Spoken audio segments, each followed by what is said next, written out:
안녕하세요. 헬스조선 유대현 기자입니다. 오늘 이게 뭐야 코너에서는 현대인의 건강을 위해 꼭 필요한 해독에 대해서 알아보려고 합니다. 건강을 위해 해독이 왜 필요한지, 또 해독작용을 돕는 약성분은 무엇이 있는지 알아보겠습니다. 네, 오늘 도움 말씀 주실 부산 오거리약국 황은경 약사님 모셨습니다. 안녕하세요. 안녕하세요. 오거리약국 황은경 약사입니다. 네, 약사님 잘 지내셨나요? 네, 잘 지내고 있어요. 네. 기자님 어떠셨어요? 장마가 너무 좀 길게 지속이 돼가지고 늦더위가 또 같이 겹치면서 피로감이나 스트레스를 호소하는 분들이 되게 많아졌어요. 네, 맞아요. 이렇게 날씨나 환경의 변화가 좀 있게 되면 우리 몸이 좀 스트레스를 많이 받거든요. 그게 또 통증 형태로 많이 나타나게 되죠. 그래서 습한 날에는 이제 기분도 좀 다운되고 뭔가 건강도 좀 안 좋아지는 분들이 많으신 것 같아요. 네, 날씨나 환경의 변화가 주는 스트레스가 생각보다 굉장히 많죠. 특히 코로나가 되니까 코로나 올이란 말도 있단 말이죠. 네. 그러니까 코로나 때문에 바깥에 나가지도 못하고 바이러스가 또 내 몸에 들어오지 않나 이런 걱정도 있고 경제적인 위축도 있잖아요. 이런 모든 게 다 스트레스가 돼서 사람들이 조금 통증을 느끼는 것 같아요. 정말 요즘 같은 때에는 요 스트레스를 관리하는 게 건강에 아주 중요할 것 같아요. 근데 이 스트레스가 우리 몸에 독소를 만든다는데 이게 사실인가요? 네, 맞아요. 지나친 스트레스 때문에 장에 염증이 생기고요. 그 장에 생긴 염증이 점막을 약하게 만들어서 우리 정상적인 대사로 생기는 독소라든가 호르몬 이런 것들이 바깥으로 내보내지 못하고 다시 몸으로 유입이 되게 되죠. 이제 그런 것들이 문제가 되고, 또 하나 세균이나 바이러스 같은 것들도 다시 유입되기도 하고, 소화되지 못한 음식 찌꺼기들도 다시 이물질로 유입이 되면서 이제 문제를 만들어요. 오늘 준비한 주제가 바로 해독입니다. 건강하기 위해서는 해독이 무엇보다 중요하다고 하는데, 우리 몸에 해독이 왜 필요한지, 또 어떻게 해독할 수 있는지에 대해서 자세히 알아보도록 하겠습니다. 우리 몸은 일단 스스로 해독하는 능력이 있는 거죠? 그럼요. 해독을 하죠. 우리 몸이 해독을 한다는 것은 쉽게 말해서 인체내에서 독성 물질을 무독성 물질로 바꾸는 것을 말을 해요. 약을 예로 들면 필요한 만큼 활성 물질을 쓰고 나면 보통은 지용성 물질이 많이 남는다고 하거든요. 그 지용성 물질을 수용성으로 바꾸어서 몸 바깥으로 배설되기 쉽도록 만드는 것이 해독인 거예요. 예를 들어서 우리가 술을 마시면은 그게 해독돼서 배출되는 걸 말씀하시는 거죠? 네, 맞아요. 그러면 해독은 우리 몸에서 어떤 기관이 좀 담당하나요? 의학 전문 기자님 잘 아실 거예요.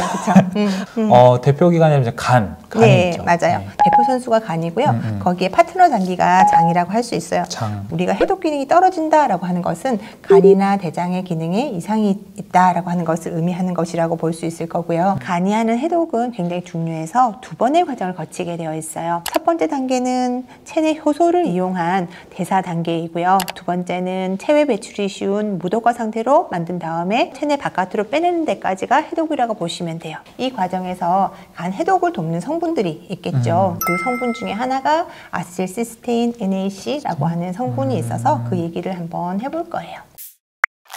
해독은 두 가지 단계를 거친다고 말씀드렸어요. 효소를 이용한 한 가지 단계를 거치게 되면 중간 대사 물질이 만들어지고요. 그 물질을 다시 변화를 시켜서 배출시키는 다음 단계가 있죠. 첫 번째 단계는 몸의 효소를 이용한 해독 단계라고 했는데, 해독 정도는 사람마다 전부 다 다르다고 얘기할 수가 있어요. 이 해독 정도에 따라서 말술을 먹어도 괜찮은 사람도 있고, 조금만 먹어도 벌겋게 달아오고 그러고 힘들어하는 사람들도 있죠. 이 단계 능력을 높여주기 위해서는 도움을 주는 그런 것들이 있을 수 있겠죠. 그 중에 하나가 글루타치온이라는 효소예요. 오늘 설명드릴 아세틸시스테인이 몸 안에서 글루타치온으로 변하게 되죠. 두 번째 단계는 어떤 일을 하는 건가요? 첫 번째 단계를 통해서 만들어진 중간 독성 물질이 때로는 좀 더 독성이 심한 물질로 변할 때도 있어요.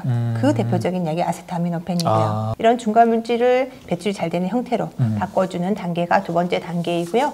이렇게 형태가 변하면 그 다음에는 대변이나 소변이나 땀으로 쉽게 배출이 되게 됩니다. 두 번째 단계에서도 글루타치온이 굉장히 중요해지는데요. 글루타치온은 간에서 만들어지는 물질이고요. 강력한 항산화제예요. 그래서 글라이신이나 글루타민이나 시스테인 같은 것들로 글루타치온을 만들게 되는데요. 이 글루타치온이라고 하는 것이 스트레스를 많이 받거나 노화가 되게 되면 좀 덜 만들어지게 되겠죠. 아무래도. 그래서 음식이나 약으로 먹게 될 수밖에 없는데 네. 실제로 글루타치올 약으로 먹는다고 했을 때 흡수율이 굉장히 많이 떨어져요. 그러다 보니 원료 물질인 아세틸시스테인을 좀 보충을 해주면 되지 않을까 해서 이제 우리가 그걸 먹어보자고 얘기를 하는 거죠. 그러니까 아세틸시스테인, 글루타치온은 짝꿍인 거네요. 그렇죠. 아세틸시스테인이 들어가면 그것이 바로 글루타치온 변환이 되는 물질이니까 예, 그렇게 표현해 주면 굉장히 좋은 것 같아요.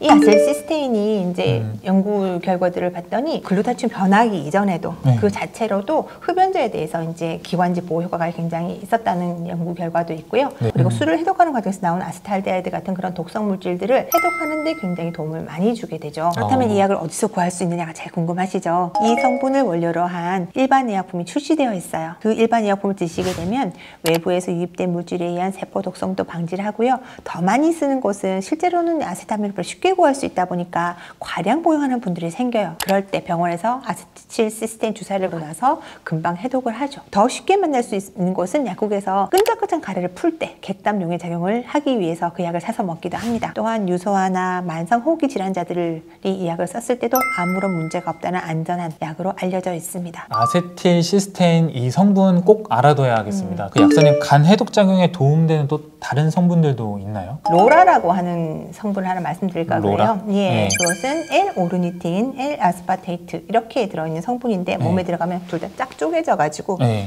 오르니틴도 일을 하고 아스파테이트도 일을 하는 이제 이런 성분이 하나 있죠. 네. 이 성분은 간 해독에도 쓰이기도 하고 간 세포가 새로 잘 회복되고 재생될 수 있도록 에너지를 많이 만들어서 간을 직접 회복시켜주는 그런 일도 지금 하고 있어요. 그래서 이 약이 몸에 들어가면 혈액 내 독성 물질, 특히 암모니아를 감소시키는 데 굉장히 큰 역할을 하고 있고요. 그 세포를 만들 수 있는 핵산도 만들고 그리고 세포는 에너지 생산을 높여서 간의 해독 기능을 높여주고 또 해독을 하고 난 이후 지친 간 세포를 다시 회복시켜주는 그런 일을 하고 있어요. 그래서 저는 이 약을 술을 많이 드시는 분들한테 굉장히 많이 권하지만 고기를 많이 먹으면 끝에 결국은 암모니아가 많이 나오게 되거든요. 고기를 좋아하시는 분들한테도 꼭 권하는 약 중에 하나입니다. 하나의 약이 이제 두 가지 일을 하는 건데 네, 맞아요. 그럼 해독도 하고 다시 회복도 돕고 이러는 거잖아요. 네네. 근데 효과가 좋은 만큼 좀 독성이나 이런 게 좀 걱정이 되는데 안전한 약품인가요? 굉장히 안전한 약품이에요. 아. 예, 왜냐면 간이 굉장히 나쁜 분들이 썼을 때도 네. 그냥 간이 회복되는 결과가 있었지 이게 간에 문제가 있는 약은 아니기 때문에 네. 걱정 안 하셔도 괜찮아요. 이 성분은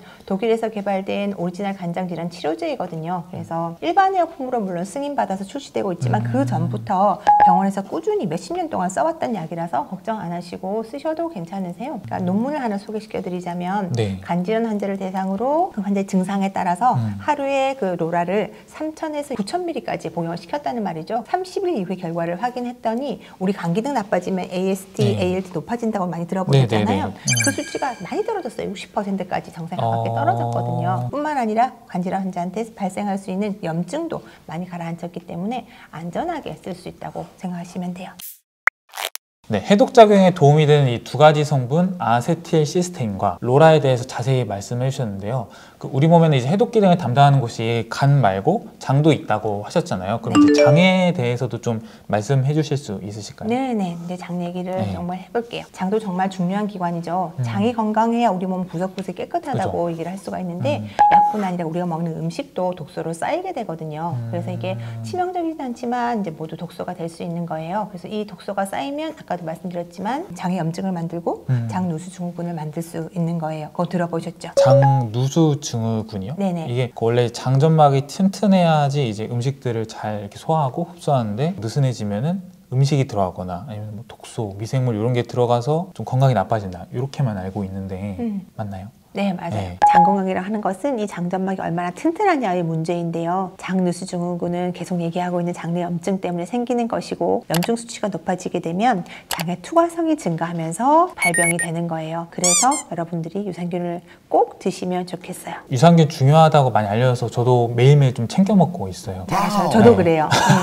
유산균 요즘 정말들 많이 드시는데요. 중요한 것은 유산균을 잘 골라 먹어야 되겠죠. 소장에서 대장까지 잘 퍼져서 정착이 되는 그런 성분들을 골라서 드셔야지 장 점막의 면역 체계를 확실하게 지켜줄 수 있을 거예요. 그러면 이제 유산균 종류가 다양한데 좀 어떤 거를 먹어야 될까요? 기준이 여러 가지일 텐데 네. 뭐 균수가 얼마나 되냐, 뭐 특허받은 균주가 있느냐, 균주 종류는 어떻게 되느냐 이런 걸 굉장히 많이 관심을 가지실 텐데 저는 소장에 작용하는 락토바실러스 균도 있어야 되고 대장에 작용하는 비피도박테리움 균도 있는 그런 유산균을 먹어야 된다고 생각을 해요. 특히 대장에 작용하는 비피도박테리움균이 독소 배출과 직접 연관이 있잖아요. 그래서 꼭 있는지 확인하시고 드셨으면 좋겠어요. 아, 그렇군요. 그러면 이제 해독과 면역을 담당하는 기관인 장 건강을 위해서 유산균도 똑똑하게 알고 섭취해야겠네요.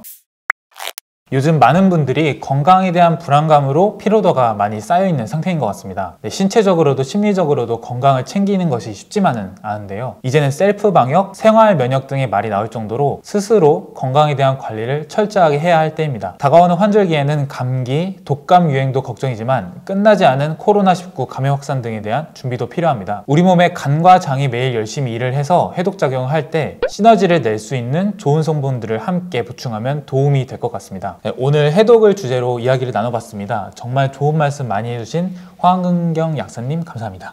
네, 감사합니다. 오늘 이게 뭐야 해독편 영상이 도움이 되셨다면 좋아요와 구독 눌러주세요. 눌러주세요. 네, 감사합니다.